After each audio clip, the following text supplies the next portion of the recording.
Martin Romualdez at Lisa Araneta Marcos Martin Romualdez at Lisa Araneta Marcos inutusan pala si Risa Hontiveros para pabagsakin si Vice President Sara Duterte at Pangulong Duterte, pati na rin si Pastor Apollo C. Quiboloy. Grabe itong mga pag-uusapan natin. Talagang nabisto na po ang totoong baho ng isang Raisa Soberano.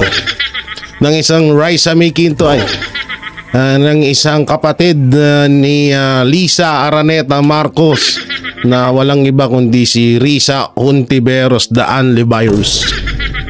Virus ka talaga. Ang lakas mong virus ka.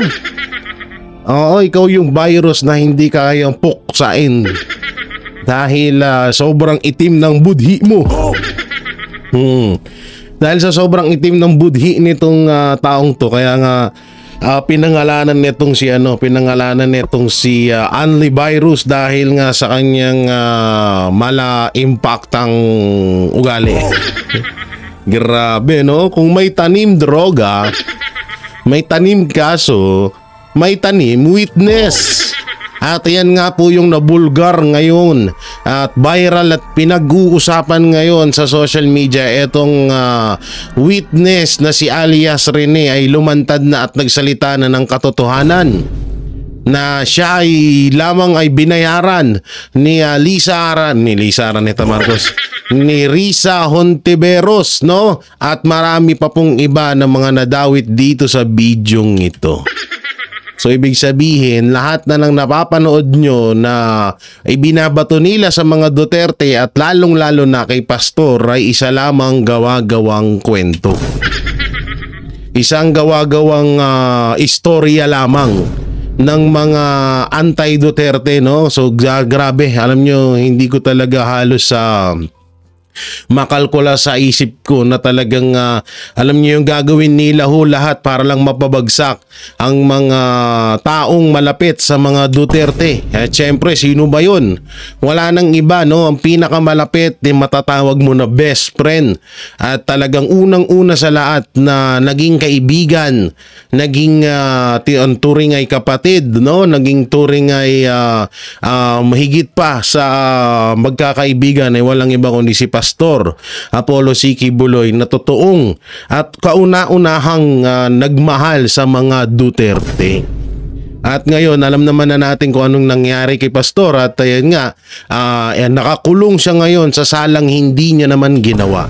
At ang masakit pa dito, binaboy pa po yung matagal nilang iniingatan at sagradong lugar na walang iba kundi ang KOJC or Kingdom o yung tinatawag nila na compound, KOJC compound. At hindi lang yan, lahat ng property ng relihiyong KOJC ay talagang binaboy nila Risa Hontiveros at kasama na rin dito etong administrasyong Marcos.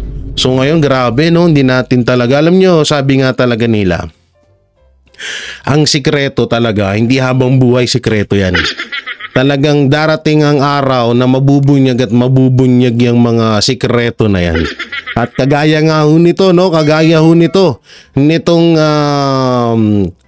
isang witness na si alias Rene ay talagang alam nyo na, yung tipong naglakas ng loob na siya ay ginamit lamang ni Risa Araneta ni Risa Hontiveros. Magkamukha na, magkapangalan kasi. Nalilito ako sa inyo, magpalit nga kayo ng pangalan. Hindi kasi alam nyo, si Risa Hontiveros saka Lisa Araneta Marcos hindi naman nagkakalayo. Parehas sila ng beauty, parehas sila ng magkatunog pa sila ng pangalan, kaya lagi tayong nadudulas. So sino nga ba ang mastermind? Kasi ito hindi naman po ito magagawa lamang ni Risa Hontiveros kung siya lang. Siyempre may mas ahid sa kanya dito. May mas boss siya rito, hindi siya rito yung pinaka-boss. Kundi talagang meron siyang dito. Meron siyang tinatawag na kasama So sino nga ba yon? So siyempre sa dulo nyo ng video ito malalaman kung sino ba yung mastermind sa mga tanim witness or mga tanim kaso laban sa mga Duterte at laban kay Pastor Apollo C. Quiboloy. So bago ang lahat, eto muna. Panoorin pa. Dito, alam ko na panood nyo na to, itong video na rin pero atin pong himay-himayin at baka sakaling makakuha pa tayo ng impormasyon na talagang ikakagulat natin. So eto, panoorin po natin. Ako po si Michael Maurilio alias Rene. Hindi po ako pinilit na magsalita ng katotohanan. Kusang loob ko pong inilalahad ang mga nagawa kong kasalanan at mga plano laban kay Pastor Apollo C. Quiboloy at sa Kingdom Ministry. Ako po yung witness, kinawang witness ni Senrisa Ontiveros na nakatakip yung muka. Pero ngayon, hindi na sapagkat nagsasabi na ako ng totoo. Binayaran po ako ni Senrisa Ontiveros para mag-testify laban kay PRRD, VP Sara at kay Pastor Apollo C. Quiboloy. Lahat ng sinabi ko at kasama ko doon na nag-witness sa Senado ay ginawa lamang ni Senrisa upang papagsakin si Pastor at ang buong kingdom at kunin ang kanilang mga ari-arian. Grabe no. So ano nga talaga, pati ari-arian.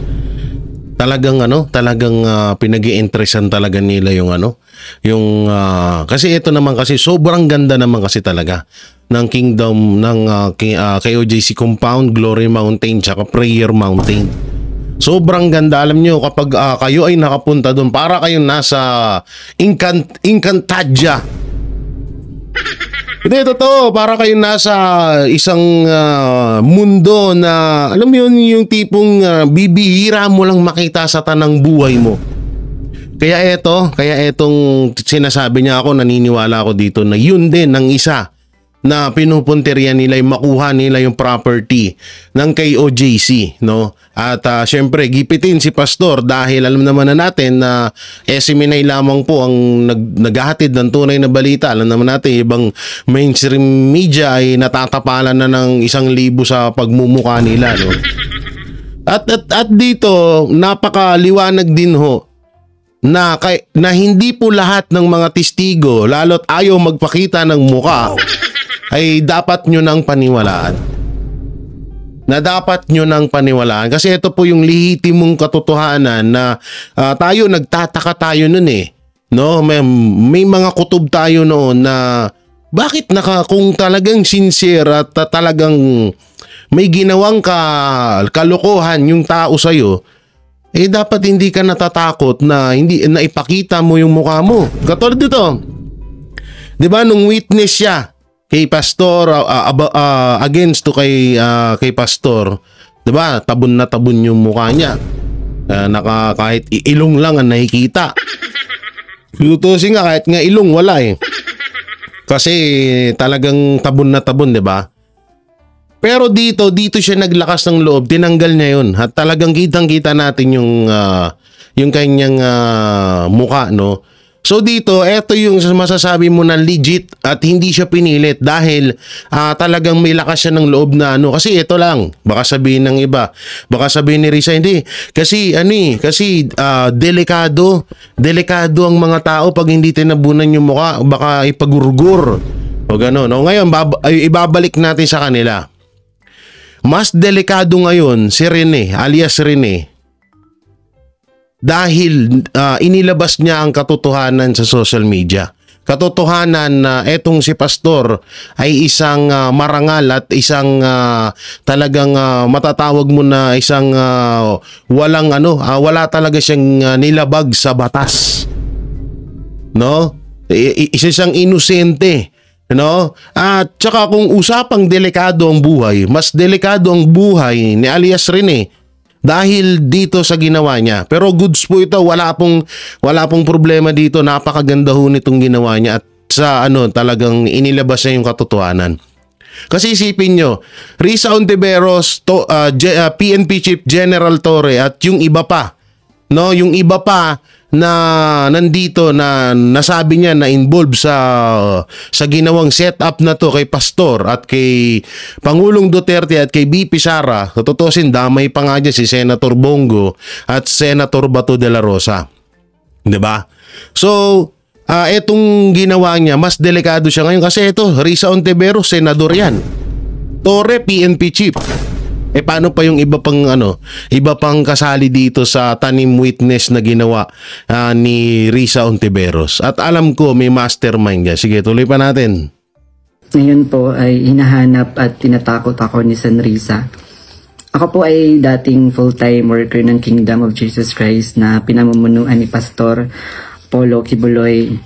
Na-convert ako noong 2015 at naging full-time noong 2019 kung saan na-assign po ako sa Glory Mountain sa Davao City.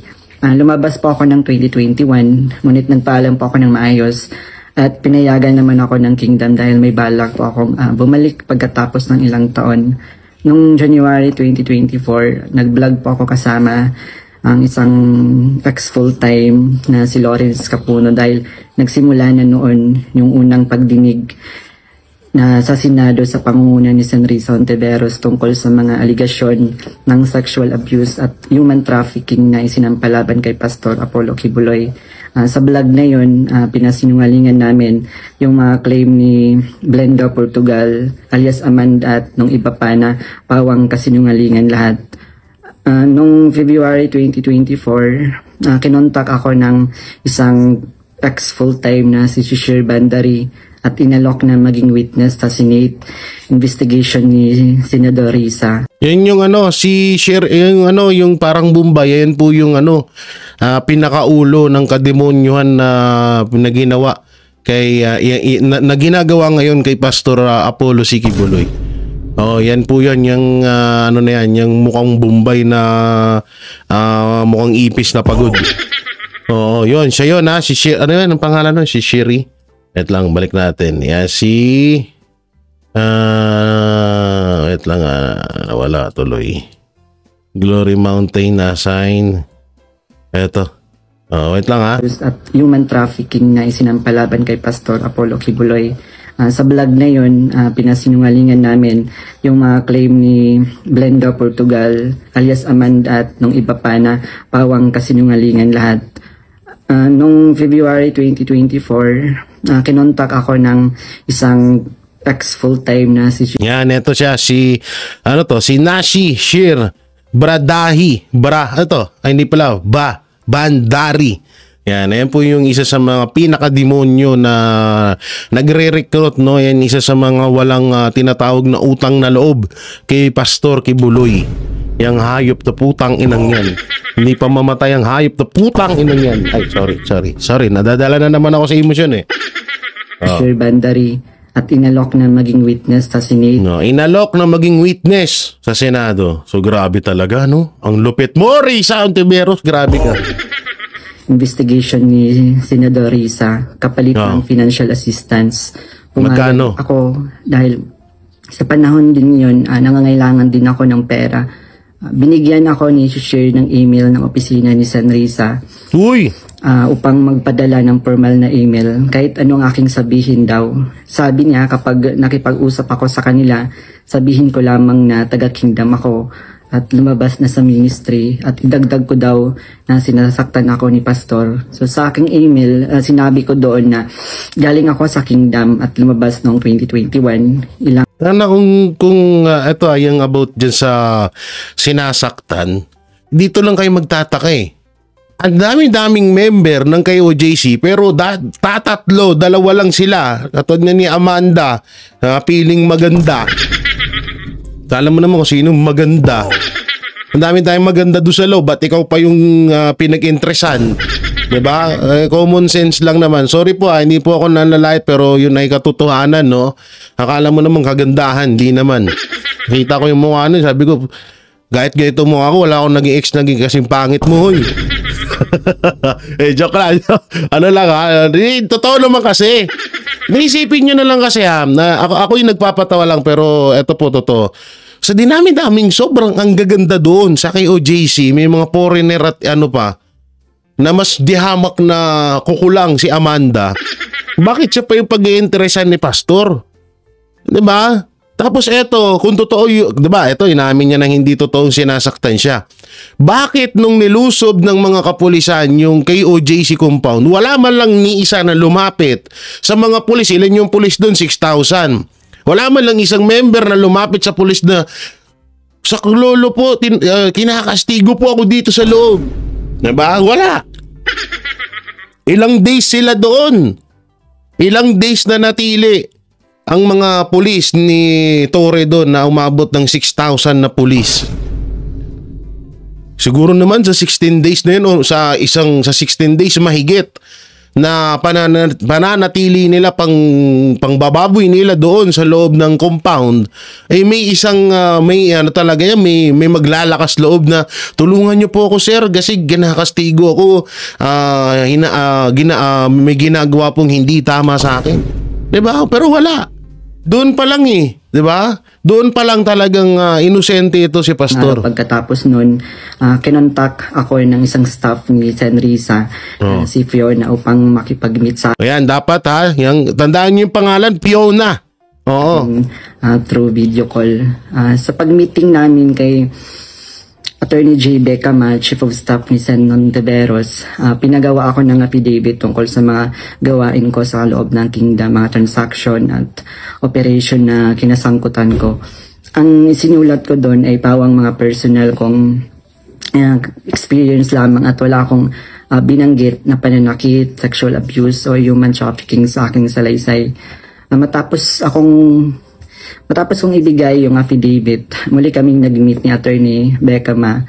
Pagkaraan ng 2 araw, binigyan niya ako ng revised affidavit na naglalaman na ng mga karagdagang aligasyon ng pananakit ni Pastor na hindi ko naman naranasan. Dinagdagan pa pala, no? Kasama rin dito yung maling pahayag na ako daw ay nasa sa SMNA News kahit hindi totoo dahil ako ay nasa Glory Mountain mula 2019 hanggang 2021. Nandun din yung aligasyon na sa di umano ay nasaksihan ko tungkol sa mga baril na sangkot sina Sara Duterte at dating Pangulong Rodrigo Duterte. O yan na, lumabas na, di ba? Ito yung isa sa mga ginamit ni Anli Virus nung hearing.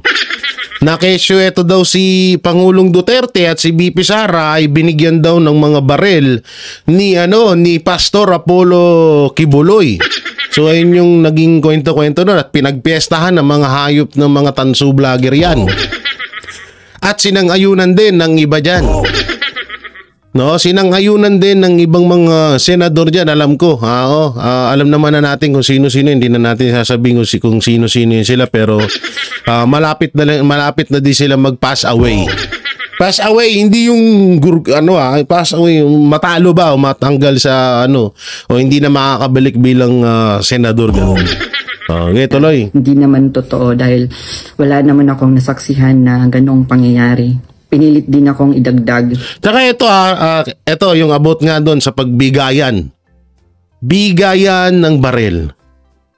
Sa tingin nyo, tanga-tanga ang mga Duterte? Tanga si Pastor? Na magbibigayan sila ng baril sa harap ng mga membro? Hindi, ito na lang common sense tayo. Halimbawa ako, bibigyan ko si Banat Bay. Bibigyan ako ni Banat Bay ng baril para protection or may gagamitin ko sa pagpaslang, ito ganyan. Bakit kailangan pang makita ng ibang tao yung yung gagawin namin ni Banat Bay? Delikado yun, di ba? So hindi naman din ganun katanga ang mga Duterte. Hindi ganun katanga ang mga Duterte para gawin nila yun.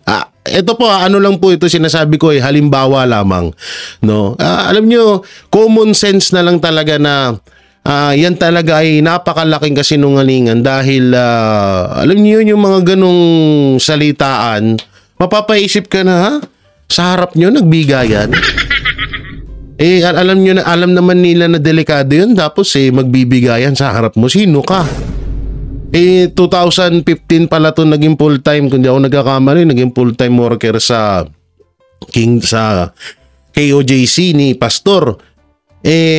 alam naman natin na bata pa itong si Pangulong Duterte at si Pastor Kibuloy, magkaibigan na yan. So, ano yun, di ba?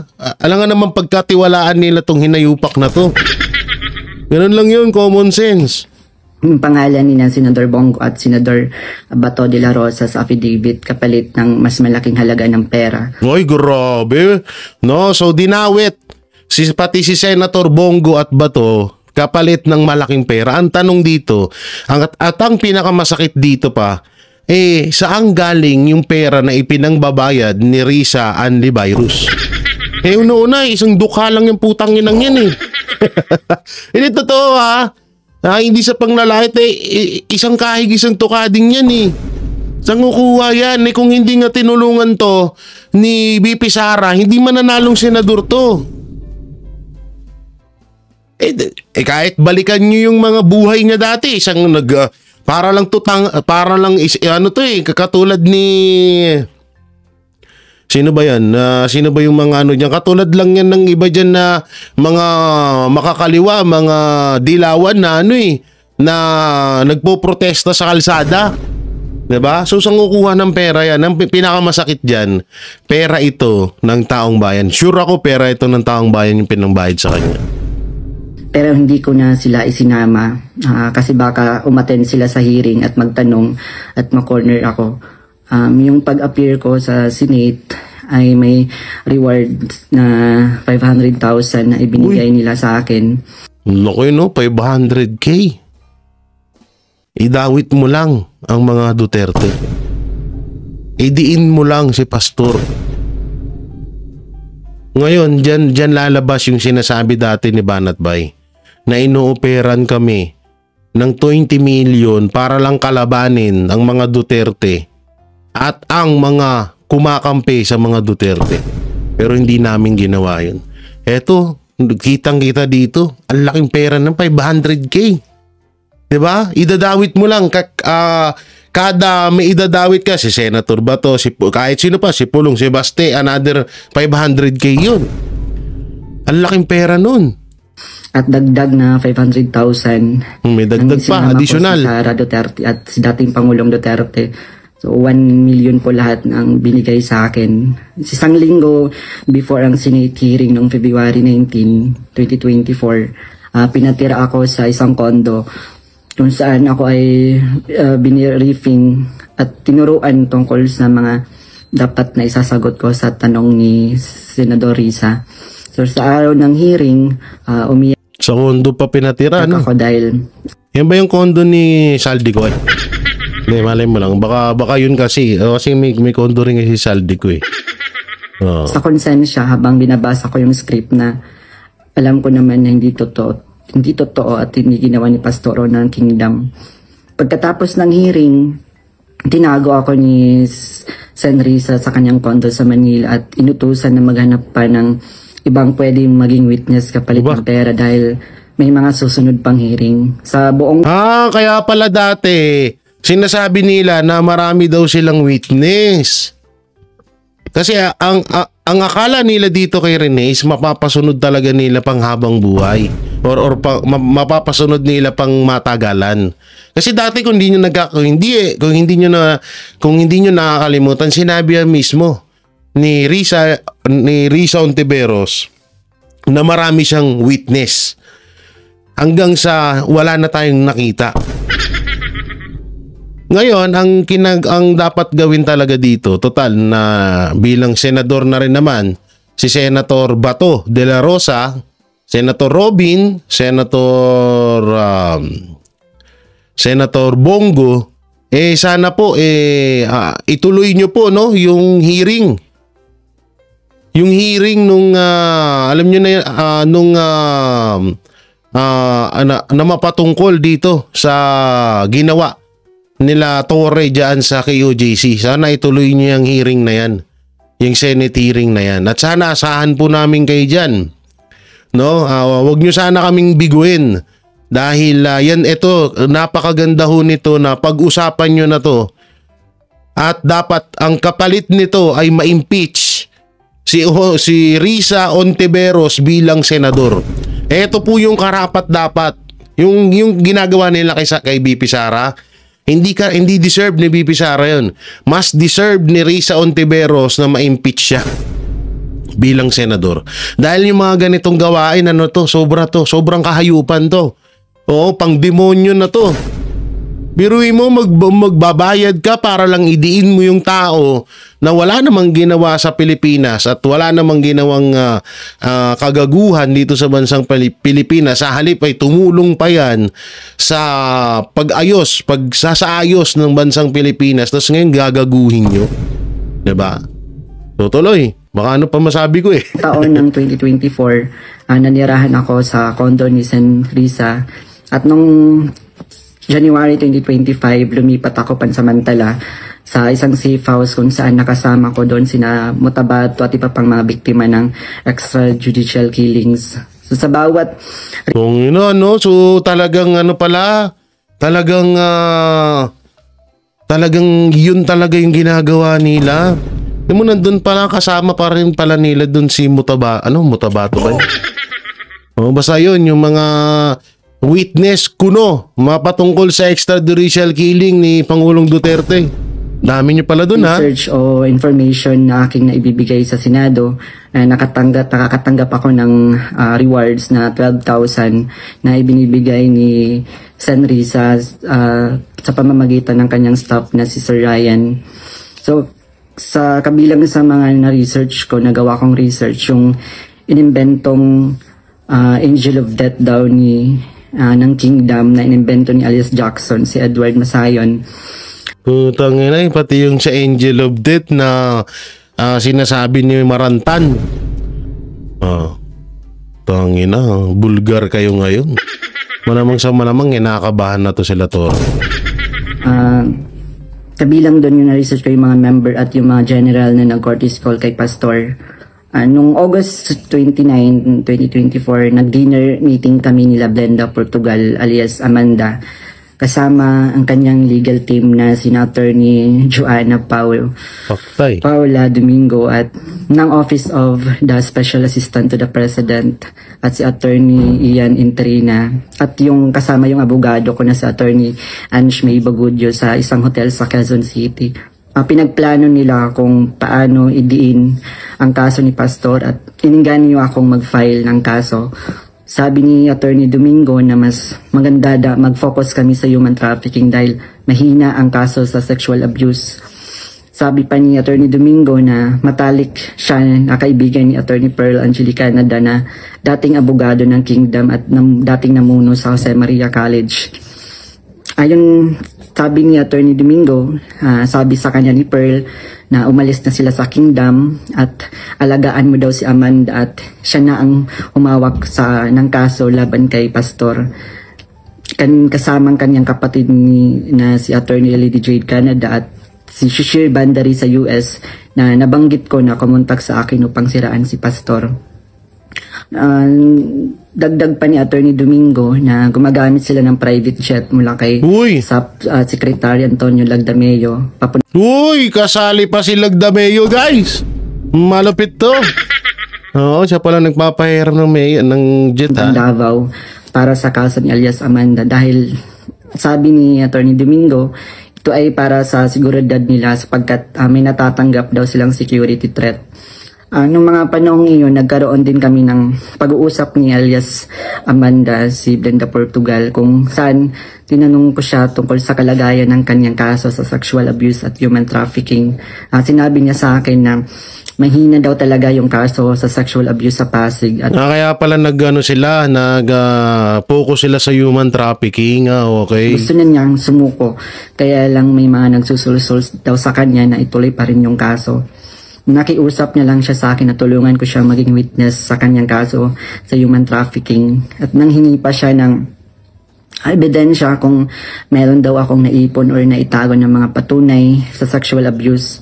So, ipiniliwanag ko sa kanya na wala akong ebidensya dahil hindi ako kasama sa mga pangyayaring iyon dahil nagsimula lamang ako bilang full-time noong 2019 at hindi rin ako biktima ni Pastor kaya wala akong maibibigay na ebidensya. So yun, maputol ko lang kayo mga banateros. Ito yung gawin natin. Lahat po kasi kung dito sa vlog medyo mahihirapan tayo gawin yun eh. Pero sana may isang tao na pagdugtong-dugtungin yun. Yung mga sinabi ni Amanda sa lahat ng hearing at yung sinabi dito ni alias Rene, dugtong-dugtungin natin yun. At kapag nagano yun, tingnan nyo yung lalabas dun. Ang layo ng salaysay ni alias Amanda na talagang walang katotohanan yung mga pinagsasabi niya at dito sa mga salaysay ni alias Rene. Doon talagang bibinggo sila doon. Kasi may mga ano diyan, may mga time na yung mga sinabi ni Amanda malayo talaga din sa katotohanan. No, malayo. Kapag inyong pinanood yung mapatungkol doon kay alias Amanda na yan. Sinabi ni alias Amanda na mag-focus na lang ako sa human trafficking at maghanap ng mga ebidensya kung mayroon pa akong naitatagong impormasyon. Grabe. Sinabi ko sa kanya na maghahanap ako ngunit wala talaga akong ebidensya dahil hindi naman talaga totoo ang mga aligasyon. Sabi ni Attorney Domingo na hinahanapan daw nila ng butas upang makasuhan at madisbar si Attorney Israelito Torion upang mawala na daw ito. Grabe, no? Pati si Attorney Israelito Torion ginagawan rin pala nila, ginagapang din pala nila. Ginagapang din pala nila para pabagsakin din yung tao. Ang lupit nyo. Alam mo, alias Amanda, kung sakaling mapanood mo tong video ko, tularan mo si Rene. Ang hirap niyan yung ginagawa nyo, kinikim-kim nyo, yung tunay nyong nararamdaman sa isyong to. Kinikim-kim nyo na alam nyo naman na walang ginawang masama sa inyo, si Pastor at ang mga Duterte, pero minasama nyo sila. Pinagmukha nyo silang masama sa mata ng ibang tao. Alam mo kung ako sa'yo, hindi pa naman huli ang lahat. Talagang eto sa pagkakakilala ko kay Pastor at sa kay OJC, alam mo mapapatawad ka pa nila eh. Hindi pa huli ang lahat, mapapatawad ka nila. Talagang ikaw ay maging tapat sa sarili mo. Sa sarili mo kasi una-una, kapag ikaw ay nagsabi ng walang katotohanan sa isang tao, hindi ka tapat sa sarili mo dahil niloko ka nila. Hindi pala mali, niloko mo ang sarili mo. No, niloko mo sarili mo katulad na lang ng ginawa ni alias Rene. Niloko niya ang sarili niya. Lahat ng sinabi niya sa Senate hearing bilang siya ay isang witness ni Risa Ann Libayros, pawang kasinungalingan lahat yun. Na ngayon ay inaamin niya na siya ay nagsinungaling lamang ng dahil lang sa pera. Diba? So dito nakawala na siya. No? Alias Amanda, tularan mo itong si alias Rene. Minsan lang tayo mabuhay sa mundo. Dapat gumawa tayo ng makasaysayan sa buhay natin. Hindi yung ganitong makasaysayan Oo, yung para kang hindi ka magiging nito, mas kakabiliban ka ng tao at matatanggap ka ng tao sa oras na ikaw ay magsabi ng katotohanan. Dahil alam ko sa sarili mo, ako nararamdaman ko, wala talagang ginawang masama sa'yo si Pastor. Tularan mo sana etong ginawa ni alias Rene. Niya magaling daw ito. So sa panahon ng KOG Sage sa Davao City noong August 24 hanggang September 8, 2024, everyday kaming nagmi-meeting kasama yung mga staff ni Sen Risa, yung PNP, CIDG, nandun yung US Embassy, yung NBI, ang Department of Justice at yung mga tumiwalag sa kingdom mula sa Amerika na sina Ann Lagarder at Arlene Stone. Pinag-uusapan ang plano kung paano ma-extradite o ma-extraordinary rendition si Pastor sa US at paano pabagsakin ng kingdom. Ang pangunahing pinag-uusapan mga meeting ay ang plano sakaling mahuli si Pastor ay ang plano ay agad siyang extradite sa US at bawiin ang kaso na isinampa ni alias Amanda upang mapabilis ang extradition ni Pastor kapag siya ay nahuli. So ibig sabihin yung ginawa kay Pangulong Duterte dapat si kay Pastor dapat unang gagawin yun. So ibig sabihin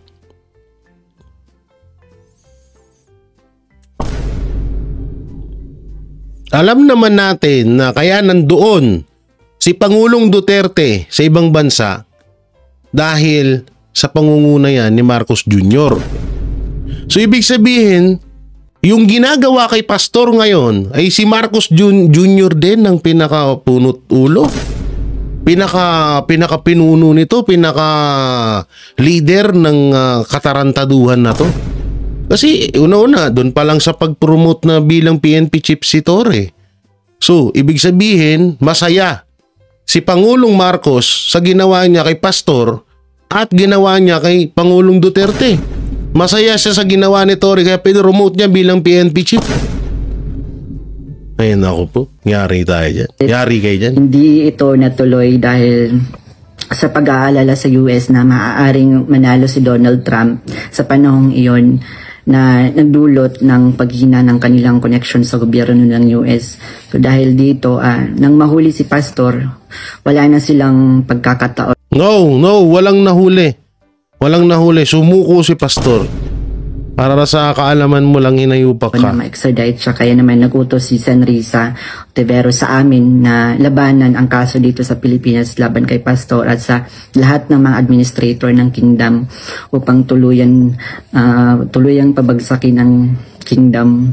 So, tinatanong kami ng paulit-ulit kung may alam kami tungkol sa isang bunker daw nung panahon ng KOG Sage. Ito na yung bunker. Kapag nahanap daw nila si Pastor, babahan ng pera at may bahagi kami doon. Ang bunker ang... So talagang pera talaga, no? So ibig sabihin, eto na yung eto na yung heartbeat ni Torre. No, putangin na mo Torre, panapakinggan mo to. Katarantaduhan mong hayop ka. Yung pangunahing hinahanap kaya't pinuntahan nila ang lahat ng mga posibleng lugar. Ngunit sa katotohanan, wala talagang bunker sa kingdom, lalo na sa central headquarters. So ibig sabihin na it's a prank lang si Torre, no? Eh si Torre, uto-uto naman, may pagka-boplak. So ayan na, naniwala siya na may bunker doon. So eto talaga, lahat ng ginawa nila kay Pastor at pagdawit nila sa mga Duterte, lahat to ay gusto talaga nilang makuha yung property ng Kingdom of the Jesus Christ ni Pastor Apollo C. Quiboloy. So ibig sabihin, totoo yung panaginip ko na may dalawang mag-asawa na nakasakay sa helicopter na nagtuturo na that's mine. Okay, ang galing Akalain mo na napipredict ko yun. Ang mga updates tungkol sa mga ito ay galing sa kasalukuyang PNP Chief General Nicolas Torre na siyang namumuna sa bawat meeting namin at nagtatanong tungkol sa lokasyon ng bunker. Kasama ko rin sa mga meeting na yon sina Edward Masayon alias Jackson na pumasok sa Kingdom Compound na nagkunwaring pulis dahil siya daw ang nakakaalam kung saan ang bunker. Kasagsagan ng Sage nag-message sa akin si Fiona, staff ni Risa, na sa pamamagitan ng WhatsApp na sinabi niya na dapat ko daw tanggalin sa kaso ko si June Andrade dahil isa daw siya sa amin na nagbibigay siya ng mahalagang impormasyon. So ipinaalam ko sa kanya na ipapasa ko muna ito sa aking abogado. Pero ngunit isang linggo pagkatapos nun, tinanong ulit ako kung may contact ako sa Kingdom dahil hindi na raw mahanap si June Andrade. Hanggang ngayon, hindi na siya natanggal sa kasong pinafile sa akin. Noong November 5, 2024, nagkaroon kami ng meeting kasama sina Undersecretary Nicolas T. ng Department of Justice at 4 pang prosecutors. Ang naalala ko doon si Prosecutor Olivia Torrevillas, si alias Amanda, kanyang mga abogados, Attorney Domingo at si Attorney Ian, 3 representative from NBI, 2 lawyer at 1 agent.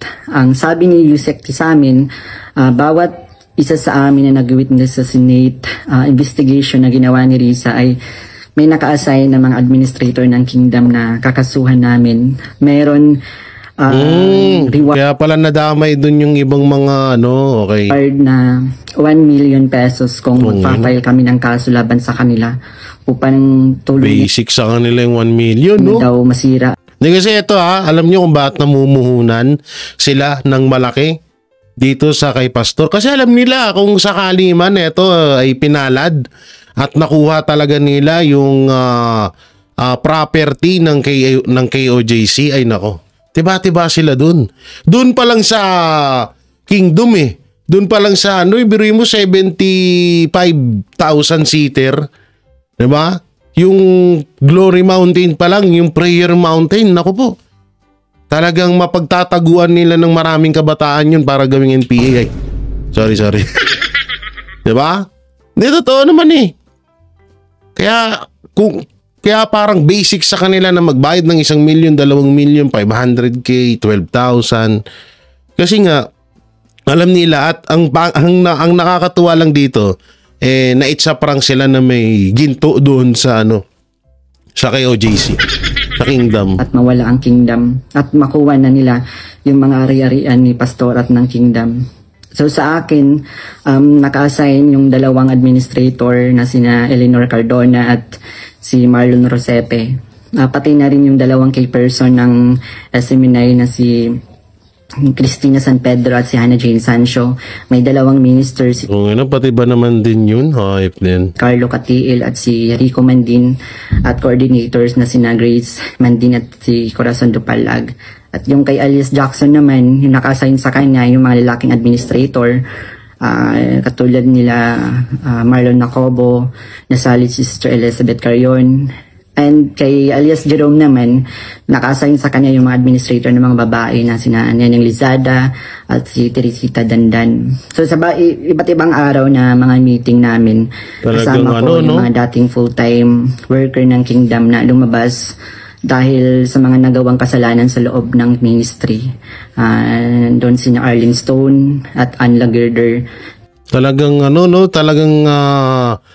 binigyan nila ng mga ng talagang pinagpukusan talaga nila ng gusto. Ang lupit mo, Risa. Na parehong sumasali through Zoom mula sa US na tinutulungan sila ng FBI. Si Regina Arevalo naman na siyang scriptwriter ng karamihan ng mga binabasa namin sa Senate hearing.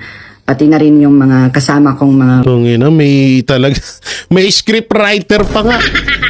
Tangina, pang movie na to Ang lapit mo, Risa fake witness na sina Tirao alias David, si Edward Masayon alias Jackson, si Juar Olimba alias Jerome, si Renita Hernandez, si Glenda Portugal alias Amanda. Kasama yung Chief of Staff ng Office ni San Risa na si Attorney J. Becama at yung staff na si Fiona at Faye. So hanggang sa ngayon, paggawa ko ng affidavit, patuloy ang surveillance at mga planong raid sa mga ari-arian ng Kingdom, kabilang ang mga Kingdom Light Congregation sa iba't ibang bahagi ng Pilipinas, yung SMNI building sa Makati, yung KOJ Central Headquarters sa Davao. Bukod dito, tinatarget din yung mga anak ng mga full-time workers bilang mga biktima daw ng human trafficking at child abuse. Ngayon po ay lumalabas ako upang ilahad ang katotohanan na ang lahat ng ito ay gawa-gawang kaso at plano lamang pabagsakin si Pastor at ang buong Kingdom Ministry at kunin ang kanilang mga ari-arian. Hindi ko na masikmura yung mga ipinapagawa ni San Risa na kasinungalingan at ang pamimilit niya na magsampa ako ng kaso kapalit ng pera. Wala pong ginawang mali si Pastor sa akin. Puro kabutihan ang aking naranasan habang nasa loob pa ng Kingdom. Lahat ng ito, sinabi ko ay upang ipagtanggol ang katotohanan kahit nakakatakot dahil sa mga malalaking tao yung sangkot. Pero ito na yung panahon upang tumindig para sa katotohanan at humihingi ako ng tawad sa Kingdom family, lalo na kay Pastor Apollo Kibuloy sa mga nagawa kong mali at kasinungalingan. Ako po. Hindi, no? Grabe. Pati, hindi ko halos matanggap doon. Pati yung mga bata gusto nilang idamay para lang makuha nila itong mga ari-arian ng KOJC at masiraan nila rin ang mga Duterte. Ang tindi. So dito, sumagot na. Nagsalita. Wait lang. May sagot na. Etong si Risa Anli Virus. So ito sabi niya, Ontiveros sa aligasyon ng dating testigo sa Qubuloy hearing. Kasinungalingan daw. So ito basahin natin. Ito. Yan. TV5 po ang nag-ano nito News 5 O yan. Sabi niya rito, ganyan sila kadesperado. Wow, kapal mo naman. Kaya si paano kadesperado witness mo yun laban kay pastor ta sasabihin mo desperado sila. Ito, tinawag na kasinungalingan ni Sen. Risa Ontiveros ang mga aligasyon mula sa nagpakilalang dating witness sa Senate hearing ukol sa kaso ni Pastor Apollo C. Quiboloy. Sa pahayag na sinasabing testigo, binayaran umano siya at iba pang Senate witness ng senadora upang magsalita kay Quiboloy. Naniniwala ang Ontiveros na maaring pinilit o binayaran yung testigo. Tangina. Paano ito na lang, common sense na lang mga kaibigan. Paano mababayaran ni pastor? Paano pipilitin? Una-una nakakulong si pastor. Wala siyang lakas. Kahit ako, halimbawa ako lang ako si Rene. Isipin mo lang mamaigi. Mas nakakatakot na yung ginawa ni Rene ngayon kasi nga si Risa ay nakaupo bilang senador. So sa madaling salita, napakalakas ng kapit niya. Samantalang si pastor nakakulong, pinris pa yung account, paano yun pala, paano mababayaran ni pastor? Yang si Rene na yan, halimbawa, etong si Rene, binabayaran ng 1 million. So, syempre, kung totoo man kung diba, syempre, mas tataasan mo yun. Mas tataasan mo ng presyo, sabihin na natin mga 2 million ang ibabayad sa'yo. Paano mababayaran ni pastor? Naka-freeze nga ang account ng KOJC. Diba? Doon pa lang common sense na. Pangalawa, paano pipilitin yung nakakulong si pastor? Ano nyo magagawa yun? Tanga ba kayo? Tanga ka ba, Risa? Basahin natin ulit. Para siraan ang kasalukuyang gumugulong na criminal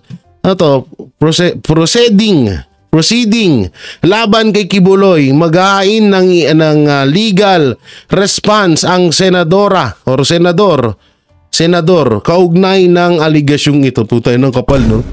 Siya pa talaga yung maghahain.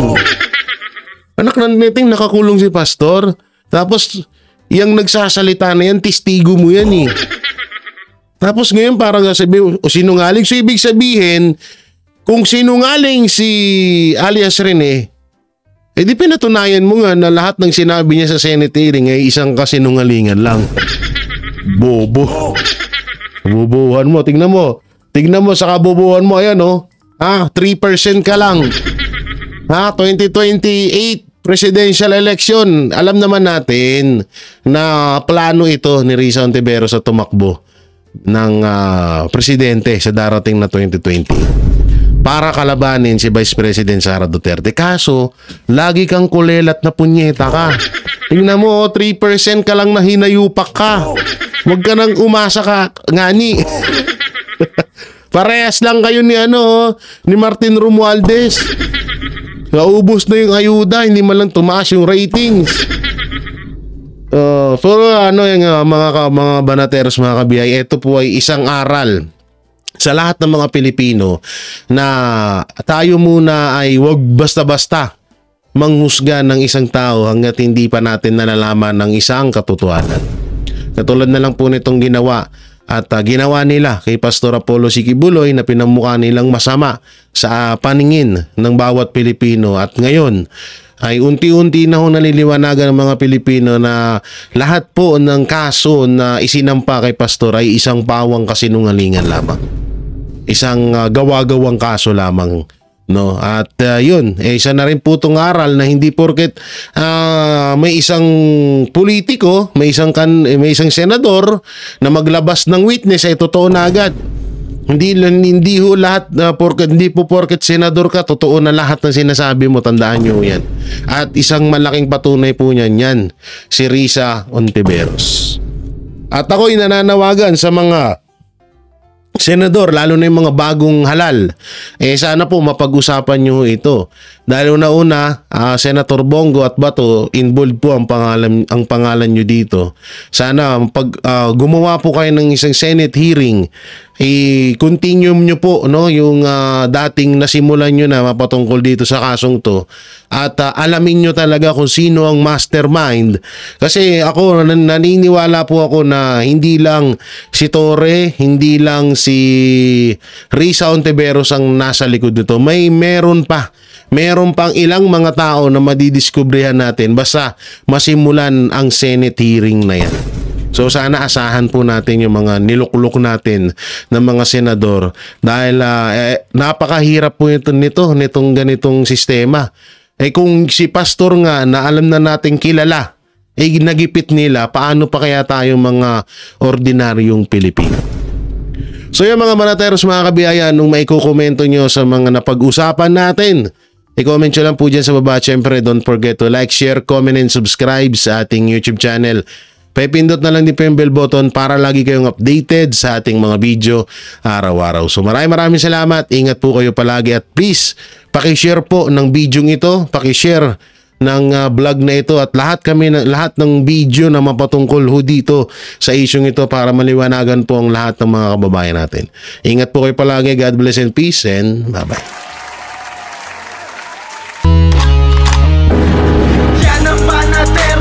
Walang inuurungan. Pag tama palakpakan, pag mali ay babanatan.